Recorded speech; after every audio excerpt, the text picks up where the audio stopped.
December 17th, 2019. Joe here at Simple Life Show. I appreciate everybody for joining me today. Don't forget to like, subscribe, share, do all the good social media stuff to keep the rational voices out in front where they belong. So Hillary Clinton has actually been in the news again. This was actually from Times of Israel. There hasn't been a lot of news reporting on this. Hillary kind of is in, and she comes in and out of the news. There was, some kind of rumblings about her trying to possibly get into the race. I don't think that's going to happen. I could be surprised. She could probably, maybe get back in there. I'm not exactly sure how that would bode for the rest of the candidates and so forth. I believe that Joe Biden and Bernie Sanders have the best chance.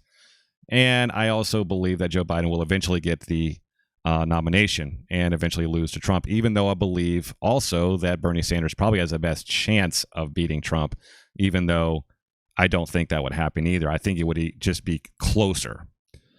So Hillary Clinton's actually been in the news. She was at a Jewish Labor Committee meeting, and she used the phrase, which is Tikkun Olam, which is it's a phrase. It's a Jewish phrase, but it has its roots in Kabbalic traditions. And if you don't know anything about the Kabbalah is basically Jewish mysticism. Most Jewish or Hasidic Jews who have been studying the Jewish text for a long time are able to actually get into the Kabbalah and teach about it. There's nothing really sinister about Kabbalah.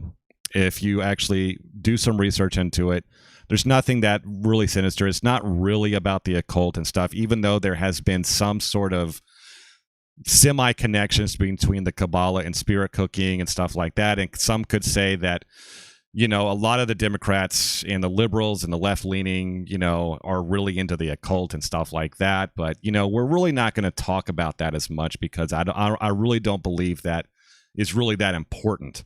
Even though I think that we should discuss it, it's just not something for this type of video.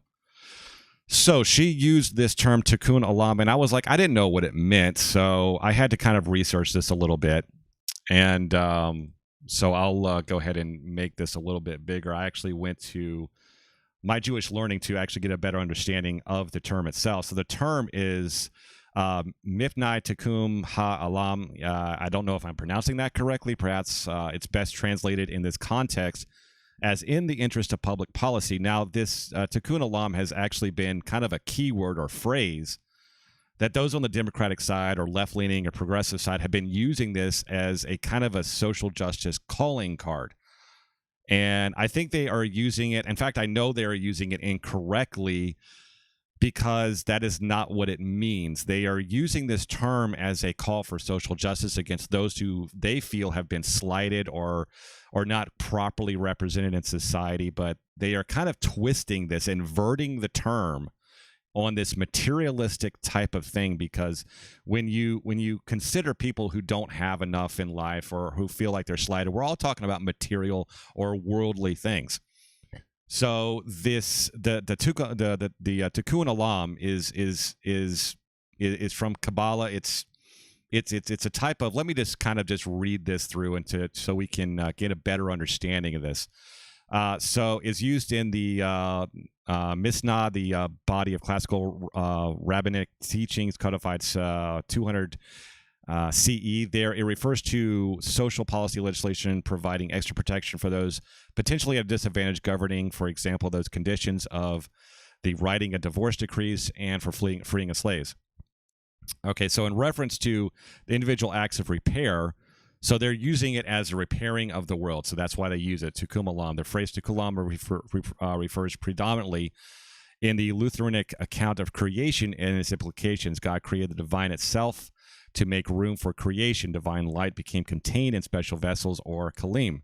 Now, this really starts to get into more of the Kabbalic traditions of separating the light from the world and getting the world back to where it's supposed to be, and where sin actually entered the world. And it kind of got intertwined in the light and so forth. And that's really what the Kabbalah is all about. Some of which shattered and scattered, while most of the light returned to its divine source, some light attached itself to the broken shards. These shards represent evil and are the basis of the material world. Their trap sparks of light give them power. Now, according to Luranic account, the first man, Adam, was intended to restore the divine sparks through mystical exercises, but his sin interfered. As a result, good and evil remained throughout the mixed in the created world, and human souls previously contained within atoms also became imprisoned within the shards. Sounds really mystical. I understand. The repair that is needed, therefore, is twofold. The gathering of light and souls to be achieved by human beings through the contemplative performance of religious acts. The goal of such repair can be only reflected by humans, is a separate which is wholly from the created world, thus depriving the physical world of its very existence and causing all things of the world before disaster within the disaster, of course, when sin entered the world within the Godhead and before human sin, thus ending history. This is the entire goal of this repairing of the world, is to end the world. Okay, the end of the world, it refers back to returning back to the Godhead, returning back to the source of divine creation. And this is, this ties in directly with Kabbalic traditions and Jewish mysticism. I'm simplifying this, because number one, I don't know a whole hell of a lot about it, but I know a little bit enough to make a few comments about it. And this is really just kind of the stepping stone to what I'm really wanting to talk about, is the Jewish anti-Semitism that we have seen throughout history, that people like Hillary Clinton and others simply do not want anyone talking about. And the shift that's happening within the Democratic Party, that the Jews that live in the United States are not seeing, while those who are Israelis over in Israel, they do see, they do understand, they do support the president. It is a fact, and it is a fact, and I'll lay $1,000 on this, that Donald Trump, and this is not a pro-Trump thing, but Donald Trump, just speaking from pure facts alone, has been the most pro-Israel president that we have ever had. And I don't think anybody can deny that. So the fact that that Hillary Clinton's out there using somewhat Kabbalic, somewhat Jewish, types of some phrases that she's using to kind of act as a dog whistle to the Jewish communities, I believe is very upsetting to me, because I just don't think it's fair. I think there's a lot of anti-Semitism going around, and this is just in poor taste. So, and I'm not trying to throw Hillary under the bus completely, because there's a lot of people that are actually using this term, and I believe they are using it incorrectly, because they are using it to prop up the material. They are using it to prop up the love of the world, where that has nothing to do with it. It's all about getting away from the world. It's all about returning to the divine source and the creator and the Godhead. So that's all I'm going to say really about that. Of course, Hillary's constantly, in the news saying this and that about how, she was slighted and wronged in the election and stuff like that. But we're not going to really talk about that. This is something that's about the Kabbalah itself. Kind of a point of interest. The practical dimension of Kabbalah involves rituals for gaining and exercise power to affect change in the world. We're always talking about change. Hillary Clinton wants to change the world and affect the repair of the world that she's using incorrectly in a kind of an inverted style. And in the celestial worlds beyond ours, this power is generated by performing commandments, summoning and controlling angelic and demonic forces, and otherwise tapping into the supernatural energies present in creation. On a side note, if you have actually watched any of those types of boxes, I believe that you can buy online. Those are I can't even remember what they're called right now. There's a lot of videos of people opening these boxes, and they get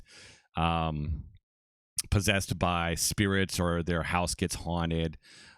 For the love of me, I cannot remember the name of these boxes, but this kind of goes along the lines of that. It's Jewish mysticism and stuff like that.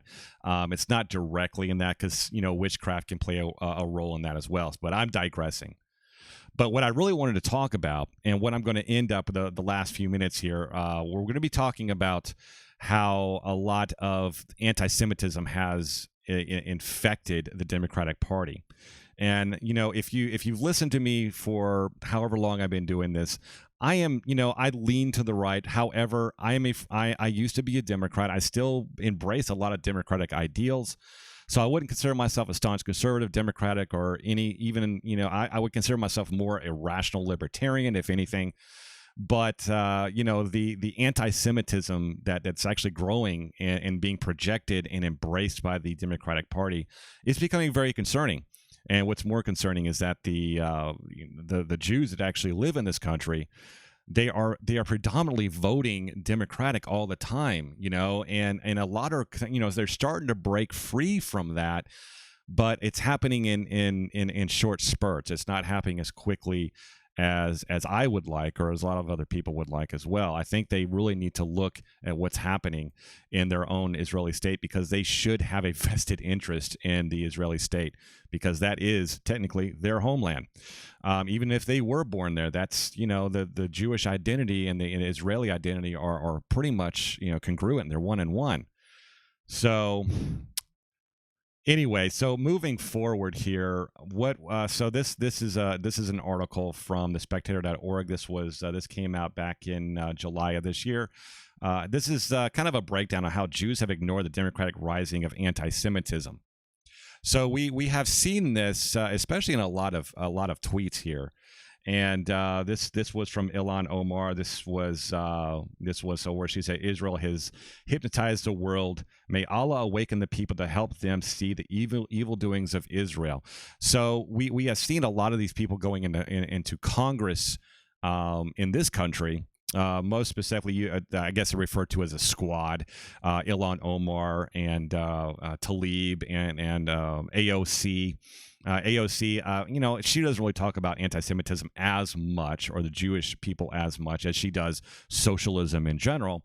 But there is a big problem with this, and that is just the first example. I mean, it kind of just goes on and on. This is something else where Tlaib is talking about freedom and equality, and it's about destroying Israel and stuff. Like it's just a lot of this stuff actually came from the boycotting of Israel, and the people that actually voted against the anti-boycott of Israel.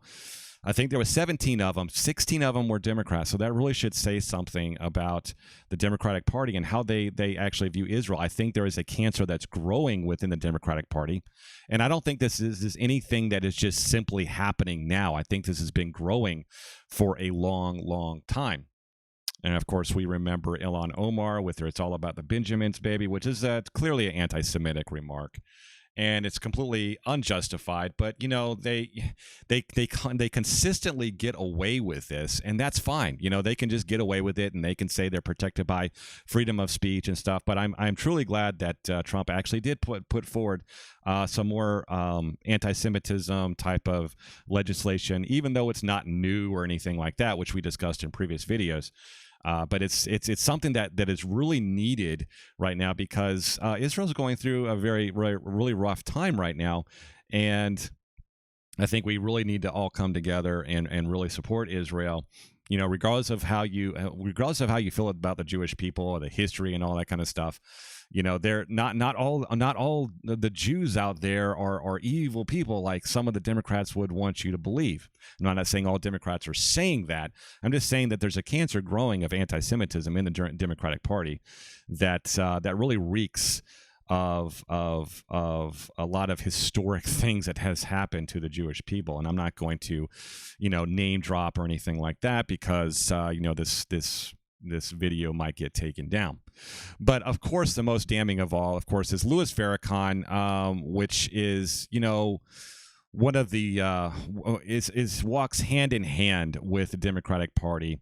And of course, he's not anti-Semite. He's anti-termite. He believes that the Jewish people are wood-burrowing insects, and that just pretty much speaks for itself.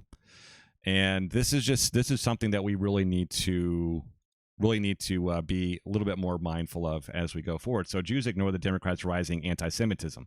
This is a really interesting article. It goes through a little bit of a lot of the big examples of the Democratic Party of anti-Semitism and also racism and stuff like that. Of course, we all know the Democratic Party and the Ku Klux Klan and stuff like that. That's just part of history. We're not gonna really be talking about that as much. But really, what's more important here is that a lot of people just don't realize that Franklin D. Roosevelt was not a very, very good president. I mean, a lot of them, he's a hero of the Democrats and obviously the Jewish Democrats as well. But a lot of people just don't realize that Franklin D. Roosevelt had a Jewish problem, and this was from the Nation. This was all back in 2013, so we're not really hearing about this as much. But a lot of people will be surprised to know that during World War II, when the Jewish people were actually being burned alive in concentration camps, there was a lot of Allied bombers that went over these concentration camps and just kept going. They didn't bomb anything strategically or anything like that. They didn't mess with anything. So a lot of the history behind this, also with the internment camps of the Japanese and all that kind of stuff, no one really wants to talk about that either, because Franklin D. Roosevelt was a Democrat. And so we really have this history of racism and anti-Semitism that's running through the Democratic Party. And what do? Of course, they want to blame it all on the Republicans. Of course, if you are guilty of something, it's easier to deflect and onto someone else the sins of your own past and all, maybe even the way you feel right now as well. Not saying that all Democrats out there are anti-Semites, racist, or whatever. I'm just saying that we need to look at the history of the Democrats and what has actually gone, what's actually been part of the Democrat history, the Democrat Party history, and we need to get that more into the Jewish sphere. I mean, the Jewish people in this country really need to understand that Trump is not a bad guy. I mean, there's so much hate for the Jews. I mean, so much hate for Trump in the Jewish community that I simply don't understand why that is. I think it's just a lot of it has to do with the mass media and what they have been very successful in doing over the past few decades, and transforming a population into a very divisive type of landscape where, whatever comes down from the DNC, that's just what goes, and you just go along with it, and that's fine. Some have also said that Obama is probably one of the most anti-Israel presidents of all, even though I would probably say Roosevelt would probably be right there on top of the list, since he really just kind of abandoned the Jews in Nazi Germany. So this is really all I'm going to say about that. This was something. Now, if you do remember, when I believe Ilhan Omar and Tlaib were banned from actually entering Israel, they actually were able to get through a Palestinian group. And this Palestinian group, this is an article from Israel, actually 4.com, and the Palestinian group that arranged Tlaib and Omar's West Bank trip once claimed Jews put Christian blood on matzah. And this is about the Jewish Passover and stuff like that. This has a lot of anti-Semitic conspiracy theory attached to it, and it's been used throughout history as another reason to hate the Jewish people and to support anti-Semitic policies and legislation and violence against the Jewish people. I'm not saying that all Jewish, the Jewish people are completely without blame and stuff like that. I'm not an apologist. So if you support, I support Palestine as well as Israel. I hope they come to some sort of reasonable conclusion, because there really doesn't need to be any more bloodshed over there. There's been too much bloodshed over there for thousands of years. And, if Trump really wants to go down in history as in a legacy, then he needs to really focus on that small section of the country, of the world, in fact, that is the epicenter of a lot of conflict and a lot of pain as well. So I'm going to leave it there. I'm already at around 20 minutes. So I'm trying to keep these videos a little bit short, but it's been a pleasure talking to you. So I will see you in the next video, and I have a great day, and I'll see you in the next one. Bye.